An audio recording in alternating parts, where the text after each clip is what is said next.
that I stood before you and said this was no ordinary time and called out for extraordinary measures. I'm proud to announce tonight not a single senator voted against this $2 trillion rescue bill to save American individuals, small businesses, large businesses, and to provide considerable funding for the healthcare workers and the scientists and the doctors and others who are trying to solve this pandemic. So I think if I were writing your headline, I'd say the Senate has pivoted from one of the most contentious, partisan periods in the nation's history to passing this rescue package 100-0, all in one quarter of this year. From arguably the most partisan, divisive thing you could possibly do to coming together entirely, 100 of us, to meet this challenge, I think says a lot about the United States Senate as an institution, our willingness to put aside our differences to do something really significant for the country. I think one of the reasons that happened is we're inspired by what's going on around the country. People are helping each other, reaching out, looking for ways to make a difference, following the directions of the healthcare professionals.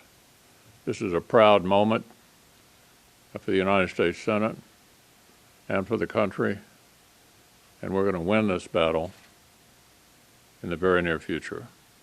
With that, I'll take a couple of questions if there are any. Yeah. Senator McConnell, understanding that, of course, this is a crisis and time is of the essence, this vote began and the public had not yet seen the bill. Lobbyists had seen the bill. And none of the debate had been held in public. There was virtually no public debate on what looks to be the largest bill in American history. Can you explain why that was, and should the public have had more time to understand what this bill is that is meant to help them? Do you work here? Yes, sir. Yeah, we're the elected representatives of the American people. I'll walk you through it again. We laid down a bill as a result of consultation with Republican members on key committees. We invited our Democratic friends to join us. By Sunday of this week, we had a bipartisan bill as a starting place. Then the Speaker and the Democratic leader came into my office on Sunday, and that slowed down the process, but it had already begun on a totally bipartisan basis. That's what we do here. We are elected to get results. My question's about the public. Yeah, and well, the public's watching all of it through you and the debates on the floor. This bill is no different from any other bill. This is the way all bills are developed. What was different about it, it was totally bipartisan from the beginning to the end. And as I just mentioned, we pivoted from impeachment to 100-0 on this rescue package. This was about as flawless as you could possibly be.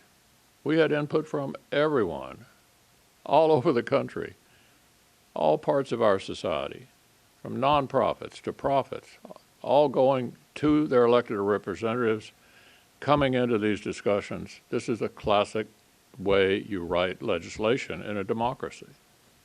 Yeah.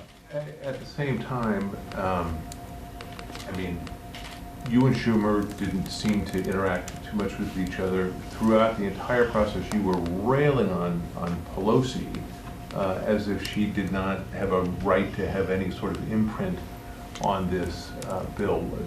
I know you're paid to find something wrong with almost everything, but there's not much to argue about when people who are... Has a right I can answer for... I'll be happy to answer myself.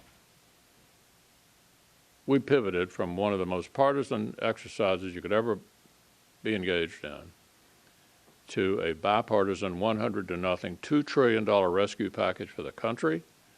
Not much to complain about on process when you get that kind of an outcome for the country.